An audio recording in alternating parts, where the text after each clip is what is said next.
nahmaduhu wa nasta'inuhu wa nastaghfiruh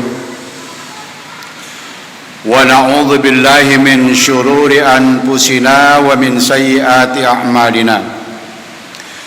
May yahdihillahu fala mudilla lahu wa may yudlil fala hadiya lahu. Asyhadu an la ilaha illallah wahdahu la syarika lahu wa asyhadu anna sayyidana wa nabiyyana Muhammadan abduhu wa rasuluhu la nabiyya ba'da.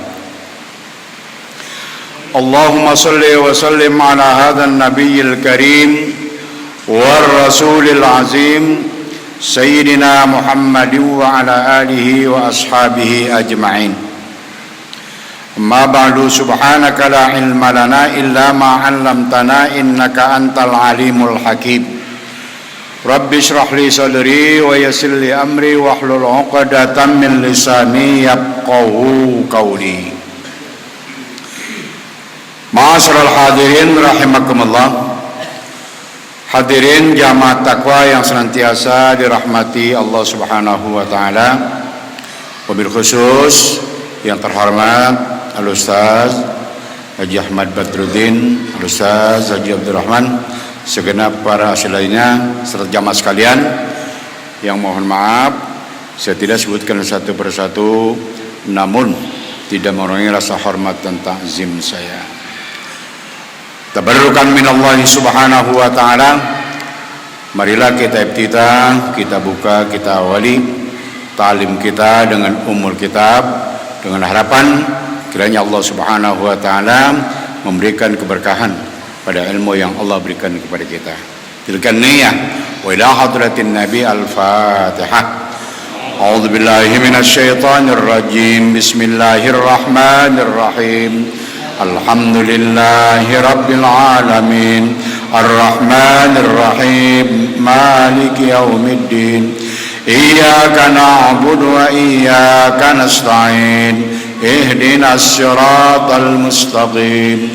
Siratal ladzina an'amta 'alaihim ghairil maghdubi 'alaihim waladdallin.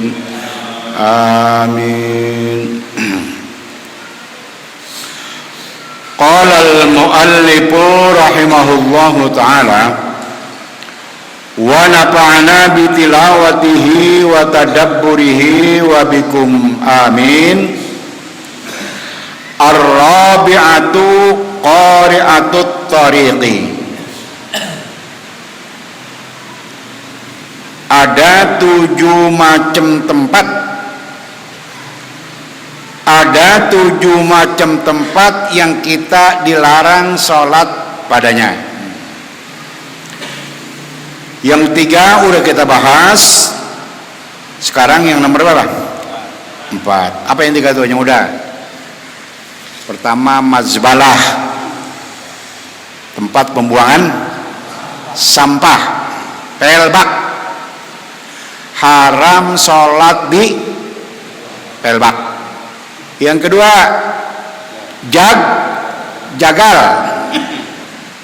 Haram sholat di mana? Di jagal. Yang ketiga apa? Ya.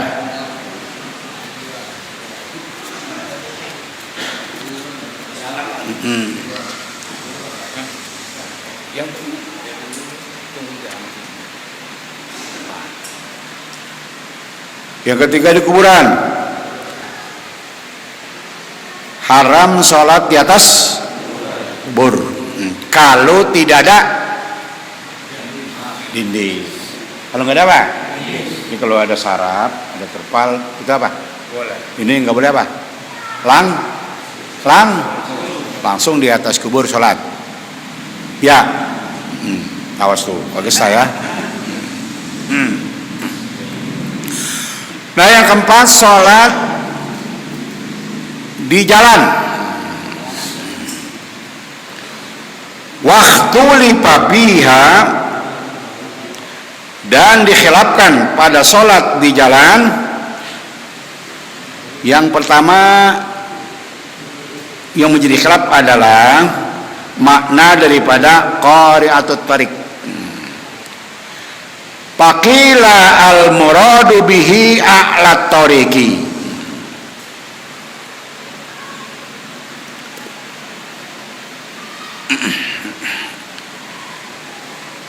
Maka satu pendapat mengatakan maksud daripada qari'atut thariq a'lat thariqi, bagian atas jalan, permukaan jalan.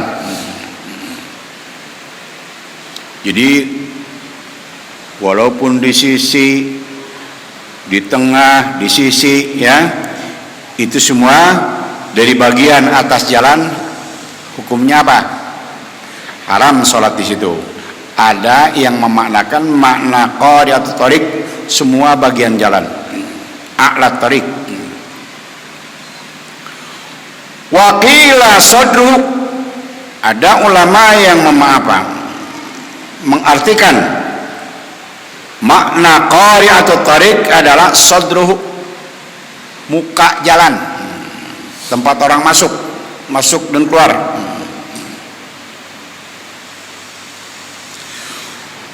Wa qila ma baraza minhu, yang dikatakan sebagian ma baraza, yang dapat dilewati, bagian jalan yang dapat dilewati. Itu sepakat dilarang apa? Sholat. Kenapa? Karena alasannya mungkin di situ ada najis, atau sholat di jalan mengganggu orang lewat, atau sholat di jalan kagak khusyuk, Allahu Akbar langsung kaget. Jadi mengganggu apa itu? Khusyuan. Itulah sebabnya sholat di jalan diapain? Kecuali darur, masjid di pinggir apa? Kalau Idul Fitri, Idul Adha di mana bersembahyang? Jalan. Itu kalau bersih, lihat dulu. Jangan main gelar sajadah aja. Lihat dulu, ya. Kalau bersih boleh sapuin dulu, bersihin dulu.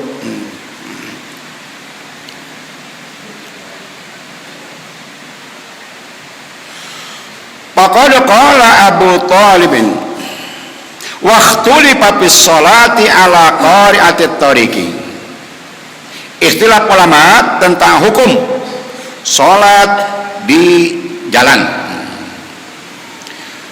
Faqad qala Abu Thalib, berkata Imam Abu Thalib, innaha la tasihhu sholatu fiha, sesungguhnya tidak sah sholat di jalan apapun alasannya, kata Abu Thalib, Imam Abu Thalib.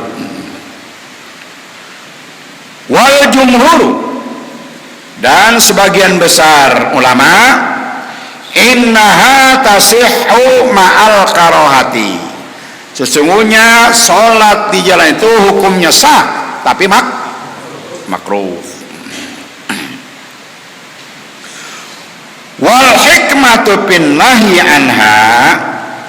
annaha tushghilul khatiru al muaddi ila ikhlalil khusyu'i. Alasan yang pertama, karena mengganggu hati yang menyebabkan terganggu khusyuk, tidak khusyuk. Itulah sebabnya diapain? Dilarang. Larangan apa? Makruh.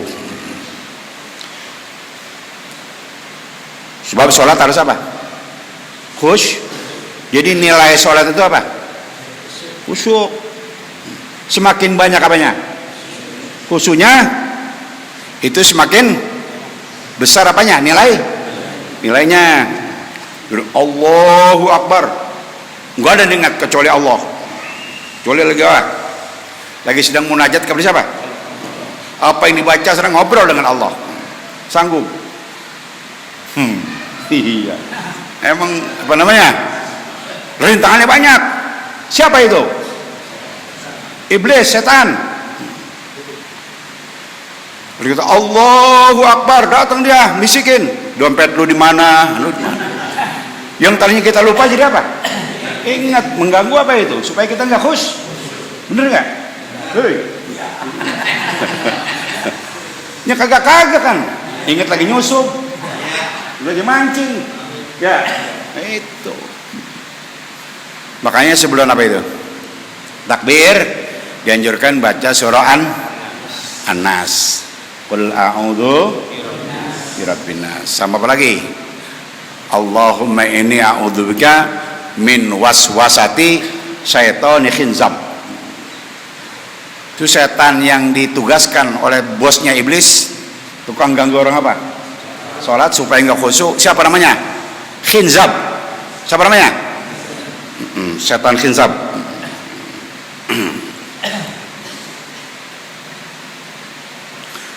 Ya, coba dah bayangin ini. Inna salata tanha 'anil fahsya'i wal munkar. Sesungguhnya salat itu dapat menghindari orang yang salat daripada perbuatan keji dan perbuatan dosa kecil, dosa besar. Apa ada di sini nih yang udah pada salat? Bersih dari fahsya munkar? Yang gak punya dosa? Hah? Gak ada, ya. Padahal Zuhur berapa? 4 rakaat. Berapa kali baca itu Fatihah? 4 kali. Asar berapa? 8. Maghrib 3. Berapa? Isya 4. Berapa? 15. Subuh berapa? 17 kali minta ihdinas siratal. Ya Allah, bimbinglah kami ke jalan apa? Benar. Oh, masih belok aja, masih bengkok. 17 kali itu yang wajib aja, belum yang sunnah. Kenapa? Ini waktu ihdinas siratal mustaqim mulutnya, tapi hatinya ada di pasar. Ya, itulah maka apa? Nggak diterima. Makanya apa itu? Bang itu harus apa itu? Khusyuk. Ihdinas siratal mustaqim. Ya Allah, tunjukilah kami ke jalan yang apa? Lurus. Itulah pentingnya apa? Khusyuk. Lagi tuh teman. Asyhadu an la ilaha wa asyhadu anna. Itu harus khusyuk tuh. Itu wali-wali maka punya karomah. Kenapa dia? Sholatnya apa? Khusyuk. Masalah dunia lupa harus masuk ada. Kalau kita apa aja keingetan ya. Sejauh dah. Karomah. Rokatnya lupa kadang-kadang ya. Udah berapa ini kan gitu. Iya. Lagi udah umur-umur nih. Kayak saya udah saraf banyak putus. Ini udah berapa ini?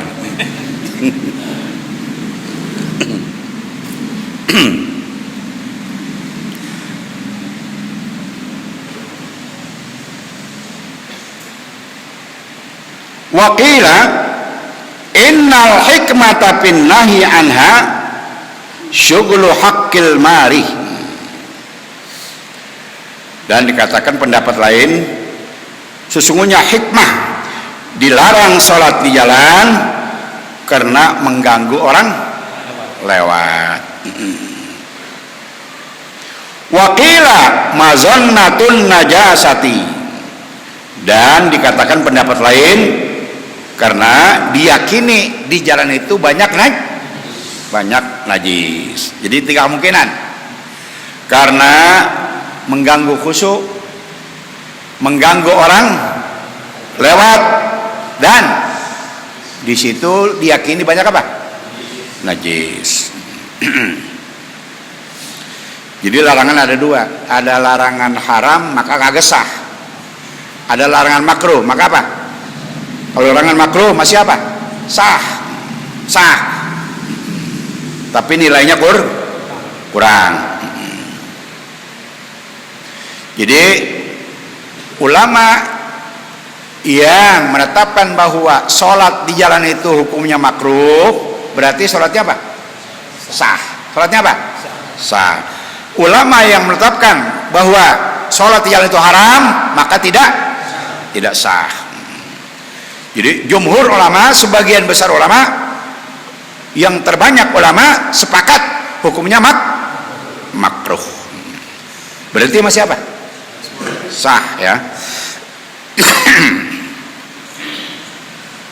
Jadi apa alasannya makruh sholat di jalan? Ganggu orang lewat, ganggu khusyuk, apalagi diyakini ada najis. Al-khamisatu al-hammamu, tempat yang kelima dilarang sholat yaitu di kamar mandi. Wahtalafal ulama'u fis sholati fihi, dan ikhtilaf ulama tentang sholat di kamar mandi. Fadzahaba Ahmadu ila adami sihhatis sholati fihi, maka menetapkan Imam Ahmad kepada tidak sah sholat di kamar mandi. Apapun alasannya, mazhab Hambali, mazhab Imam Ahmad Ibnu Hambal, sholat di kamar mandi tidak sah. Wa man shalla fihi aada abadan, siapa yang sholat di kamar mandi, ia harus mengulangnya selama-lamanya. Selama dia belum ulang, masih dituntut. Sampai kapanpun dituntut harus diapain? Diulang sholatnya.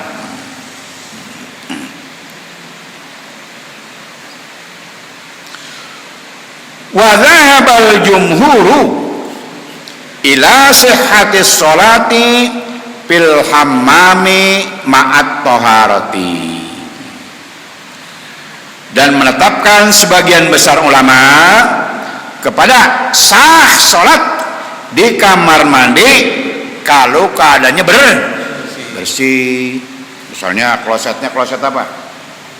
Duduk, disiram, dicuci bersih, dipel, kering. Itu berarti apa? Boleh, kenapa? Bersih. Sepanjang itu bersih, menurut jumhur ulama boleh.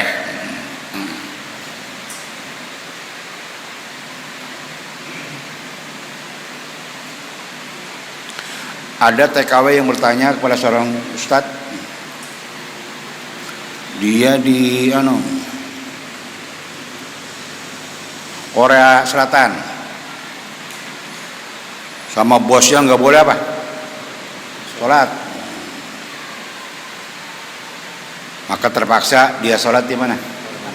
Di kamar mandi. Ditanya, gimana hukumnya sholat di apa? Kamar mandi. Hukumnya boleh kalau bersihin dulu, siram dulu. Sampai kayak gitu tuh nyari apa tuh? Nyari duit, nyari rezeki. Apa sholat harus sholat di mana? Di kamar, supaya bosnya nggak apa? Nggak tahu. Itu begitu nilainya berlipat apa? Lipat ganda. Sulit sama siapa? Lah ini gampang mati, tidur aja. La ilaha illallah.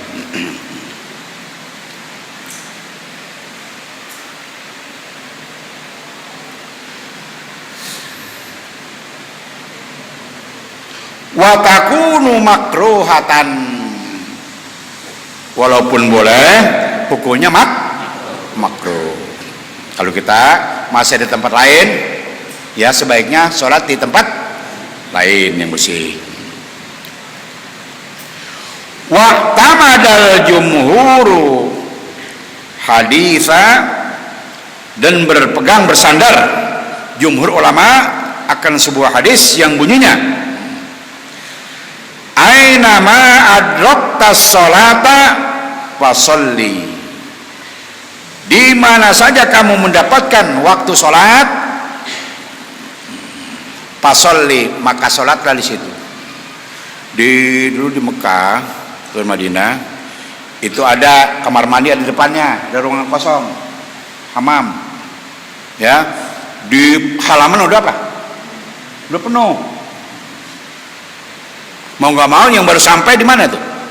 Dapat bagian di kamar, tapi depannya bukan kamar mandi, bukan di dalam, depan. Nah itu kalau ada bawa sajadah, bawa sarap, apa? Kering, boleh. Tapi makruh. Jadi di mana saja kita dapat tempat yang adanya yang itu, kata Nabi, fasolli, laksanakan apa? Kerjakanlah sholat. Iya, kita ada di kandang samping, sholat di kandang samping, sah apa enggak?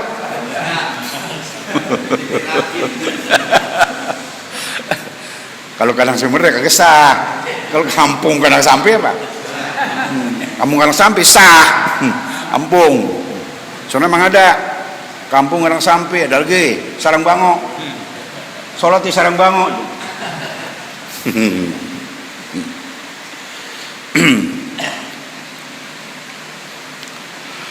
Pahamalun nahya ala hamamin mutanajjisin.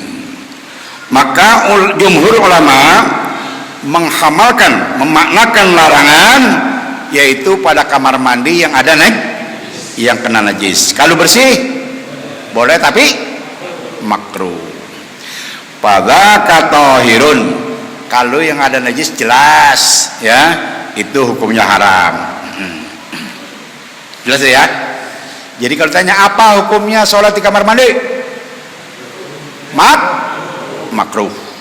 Kalau di situ aman dari apa? Najis. As-sadisu ma'atinul ibili. Yang keenam, tempat berkumpulnya onta, tempat onta istirahat. Wal ma'atinu jam'u ma'tinin. Lapas al-ma'tinu lapas jama' mufradnya ma'tinun. Bifathil mimi wa kasri ta'i, dibaca fathah mimnya wa kasri ta'i, ta'nya dikasrokan ma'tinin. Qala bin nihayati, berkata dalam kitab An-Nihayah, al-atnu mabrakul ibili haulal ma'i, tempat derumnya onta yang ada dekat air, sekitar air. Tempat onta pada apa? Istirahat pada derum di situ, itu namanya ma'atin. Kenapa di situ dilarang? Yakin ada apa? Najis, ada di berak, kencing.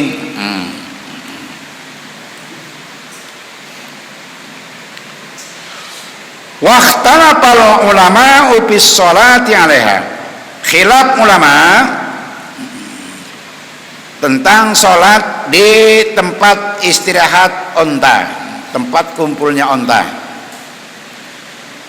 Fadzahaba Ahmadu ila tahrimiha.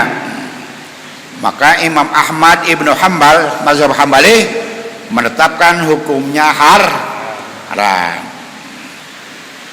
Wala tasihhu sholatu fiha bihalin, dan tidak sah sholat di tempat kumpulnya onta bihalin, kapanpun.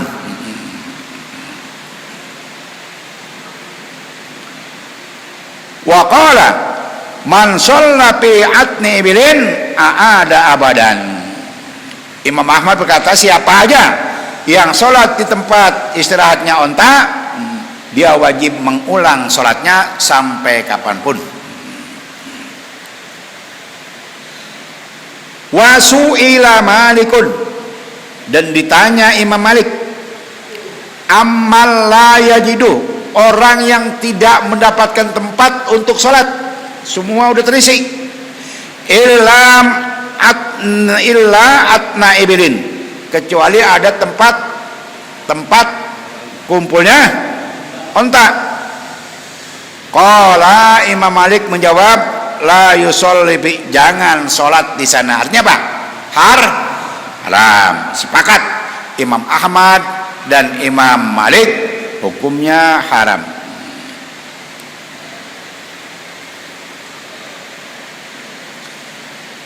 Itu kalau nggak ada dinding menurut Imam Malik. Qila fa'in basata sauban.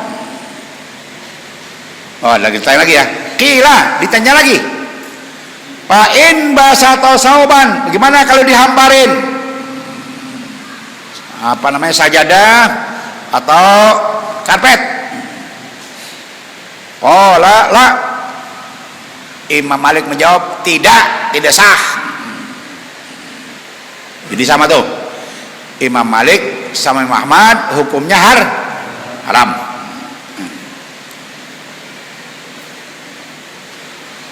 Wa dhahabal jumhuru ila hamlin nahyi lil karahati,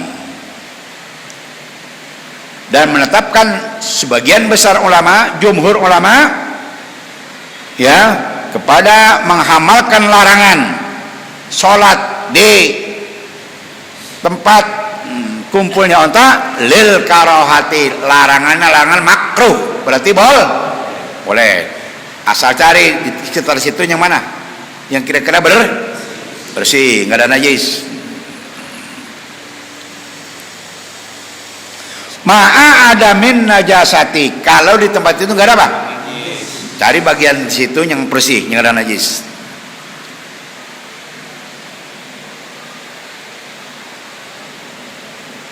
Wa ala tahrimi ma'a wujudiha, haram hukumnya sholat di situ kalau ada najis. Wa hadza la yatimmu illa 'alal qawli bi annal illata bin nahyi anis sholati fi ma'atinil ibli an najasatu. Dan ini tidak sempurna kecuali perkataan atau pendapat bahwasanya ilat dilarang sholat di tempat-tempat kumpulnya onta, di situ an-najasatu, ilatnya karena ada najis.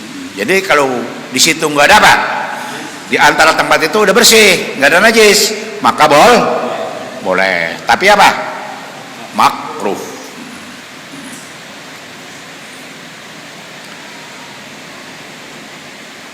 Wa dzalika mutawaqqifun ala najasati abwalil ibli wa azbaliha. Yang demikian itu tergantung adanya najis kencing onta atau tinja otak, tai onta, ada najis pokoknya.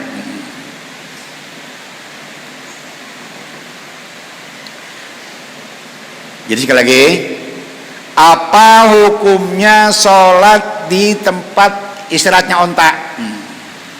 Kalau yakin ada apa? Najis, hukumnya haram. Kalau di bagian tempat itu ada bersih, nggak ada apa? Najis, maka hukumnya apa? Makruh. Ya. Wa waroda, dan ada penjelasan hadis annan nabiyya sallallahu alaihi wasallam, bahwa Nabi sallallahu alaihi wasallam amara bis salati fi marabidil ghanami, menyuruh, memerintahkan salat di tempat berkumpulnya kambing. Babatala maqulna ala najasati abwaliha. Dengan keterangan hadis ini maka batal yang kita katakan ya dilarang karena najis. Nah kalau empat kumpul kambing gimana kira-kira? Ya, kambing itu banyak kumpul di situ, gimana kira-kira? Dia berak, dia kencing, pasti banyak apa? Kok Rasulullah apa? Nyuruh sholat di mana? Itu berarti apa? Boleh. Wa zahir fi illati zalika anna nahya fi a'tanil ibli annahu syaitanun. Yang jelas ilatnya, sebabnya yang demikian itu bahwasanya dilarang sholat di tempat kumpulnya onta annahu syaitanun, karena di situ ada setan. Jadi bukan karena ada najis, karena ada apa? Setan. Maaf, ada yang pegang hadis ini itu berpendapat bahwa kencing onta apa itu? Hal kagak najis.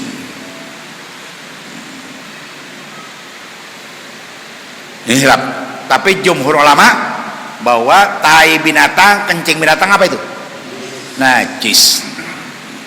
Maka bagi kita hukumnya sholat di tempat kumpulnya binatang, ya. Kalau di situ ada bagian apa? Ada bagian dari tempat itu ada yang apa? Ada yang bersih, apa hukumnya? Boleh. Yang kagak boleh kalau yang apa?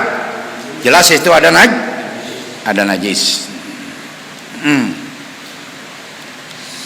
As-sabi'u fawqa zahri baitillah. Yang ketujuh dilarang sholat di atas Ka'bah.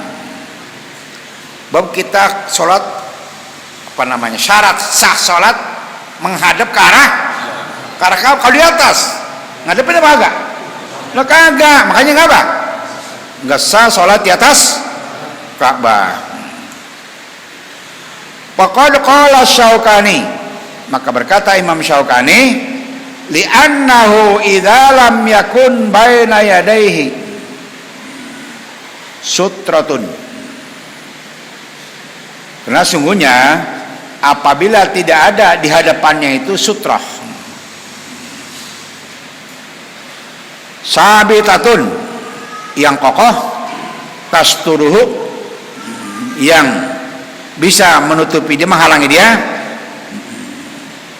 lam tasih hasolatu, sholatnya nggak sah. Nih, kalau kita sholat bukan di dalam sholat ya, di lapangan atau di apa tempat terbuka, itu taruhin apa?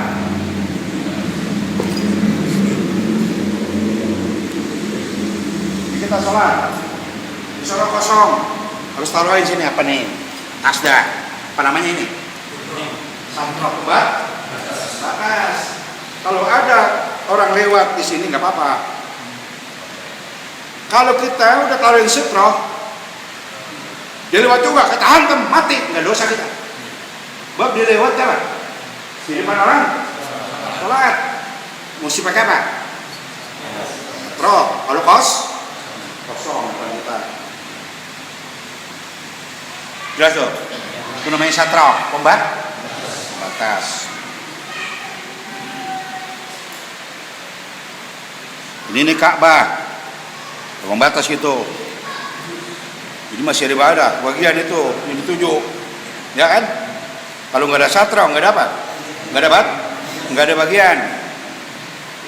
Jadi berarti di atas, bukan menuju. Ini ilal Ka'bah, bukan alal Ka'bah. Menuju ke arah.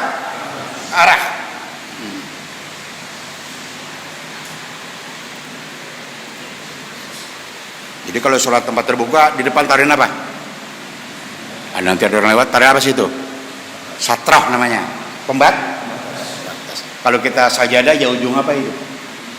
Ujung sajadah berarti batas itu. Kalau sajadah, kalau nggak ada sajadah nggak ada apa, pakai apa? Satroh, supaya nanti orang lewat bisa lewat situ. Itu sunat maupun wajib itu? Sembahyang sunat maupun wajib? Sembahyang sunat maupun wajib? Sama. Sunat wajib sama. Pada satroh.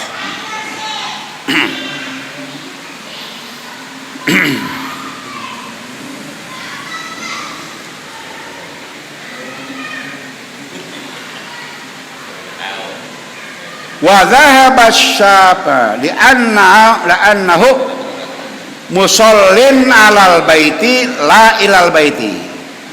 Kalau enggak ada satrah, dia itu berarti orang yang sholat di atas Ka'bah, bukan menghadap ke arah Ka'bah. Itulah sebabnya maka sholatnya enggak apa?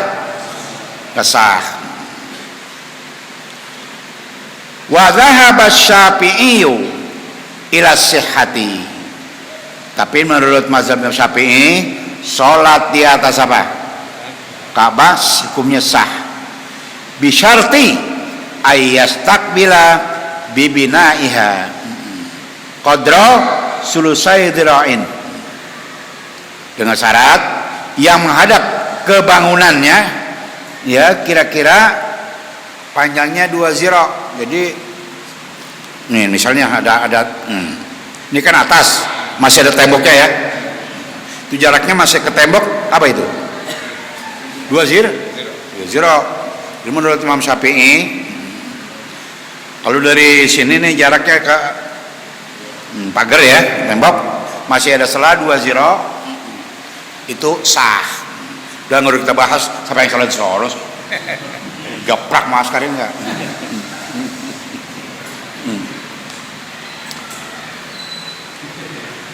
Go.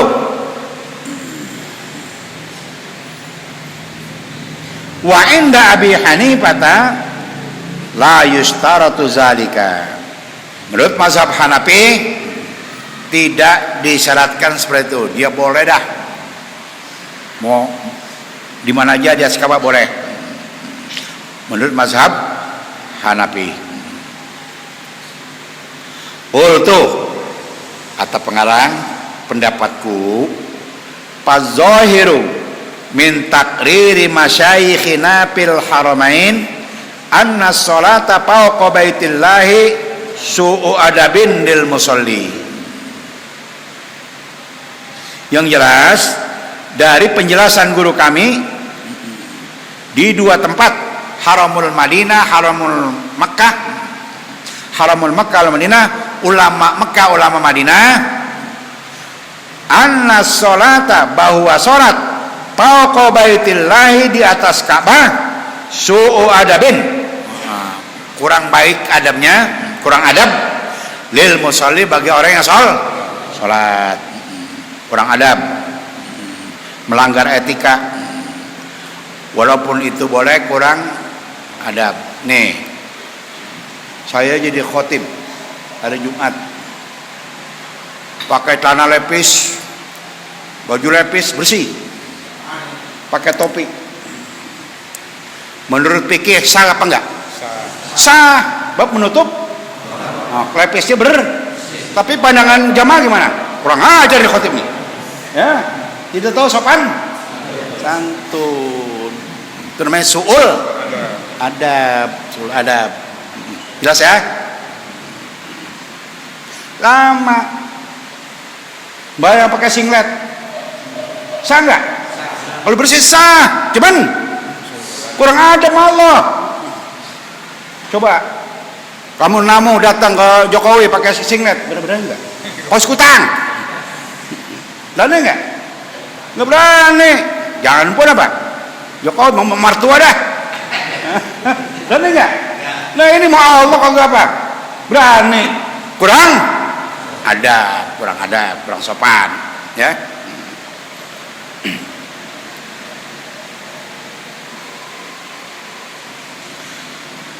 Fa idza kana kadzalika pannahyu litanzi, maka apabila adalah seperti itu, kurang adab, pannahyu litanzi, maka larangan-larangan makruh. Wa in qulna ala kauni zalika karahata tahrimin fa ghairu ba'idin. Jika kami katakan atas keadaan seperti itu makruh tahrim, maka itu tidak terlalu jauh, tidak terlalu menyimpang. Jadi menurut ulama sekarang, ulama Makkah, ulama Madinah, kata Kejirin, sependapat semuanya hukumnya makruh sholat di atas Ka'bah. Fal hadisu yubayyinu annahu yustaratu li sihhatis sholati ayyakipal musalli ala makanin tahirin. Hadis yang kita bahas menjelaskan bahwasanya syarat bagi sahnya sholat seseorang, ia harus berdiri, orang yang sholat harus berdiri ala makanin tahirin, di atas tempat yang bersih. Syarat utama sahnya sholat, badan harus apa? Bersih. Pakaian harus apa? Tempat harus bersih. Itu syarat. Wa hadzal hadisu, hadis ini, wa in surriha bidofi, meskipun dinyatakan hadis ini hadis dhaif, fa innahu warada min turukin kasiratin sahihatin. Banyak hadis lain yang datang, hadis sahih yang isinya sama, maksudnya sama. Fayuqawwi ba'duha ba'dan, maka satu sama lain dari situ menguatkan. Ini doib, yang satu maka yang sahih menguatkan yang apa? Yang doib dari apa? Yang doib jadi derajatnya hasan. Ada hadis lain riwayatnya, tapi isinya apa? Sama. Maksudnya apa? Sama. Yang satu doib, yang satu sahih. Maka yang sahih dapat memperkuat yang apa? Doib. Maka yang doib derajatnya naik menjadi apa? Hasan. Kalau hasan boleh dijadikan dalil. Nah, jadi kesimpulannya ada 7 tempat yang dilarang kita sholat situ, ya. Ada larangan-larangan apa? Makruh, ada larangan Kalau larangan seperti jagal, pelbak, itu larangan apa? Haram. Maka karena haram, sholat di situ enggak apa? Sah. Jadi kalau tempat sholat itu ada apa? Najis, maka sholat kita enggak apa? Enggak sah. Itulah kesimpulannya. Demikianlah. Wallahu a'lam bishawab. Wa ilaihil marji wal ma'ab. Al-Fatihah. A'udzu billahi minasy syaithanir rajim. Bismillahirrahmanir rahim. Alhamdulillahi rabbil alamin. Ar-Rahmanir Rahim. Maliki yaumiddin. Iyyaka na'budu wa iyyaka nasta'in. Ihdinas siratal mustaqim. Siratal ladzina an'amta 'alaihim ghairil maghdubi 'alaihim waladdallin. Amin. Bismillahirrahmanirrahim. Alhamdulillahirabbil alamin. Hamdan yuwaffi ni'amahu wa yukafi mazidah. Ya Rabbana lakal hamdu wa lakash syukru kama yanbaghi li jalali wajhika wa 'azimi sultanik. Allahumma shalli ala sayyidina Muhammad wa ala alihi wa sahbihi wa barik wa sallim. Allahumma anfa'na bima 'allamtana wa 'allimna ma yanfa'una wa zidna ilman yanfa'una. Alhamdulillahi ala kulli hal wa na'udzu billahi min hali ahli nar. Allahumma ij'al jam'ana hadza jam'an marhuma wa tafarruqana min ba'dihi tafarruqan ma'suma. Wala taj'al fina wala ma'ana syaqiyyan wala mahruma birahmatika ya arhamar rahimin. Rabbana atina fid dunya hasanah wa fil akhirati hasanah wa qina adzabannar. Sallallahu ala sayyidina Muhammad wa ala alihi wa sahbihi wa sallam. Walhamdulillahi rabbil alamin. Terima kasih. Kurangnya mohon maaf. Hadanallahu wa iyyakum ajmain. Assalamualaikum warahmatullahi wabarakatuh.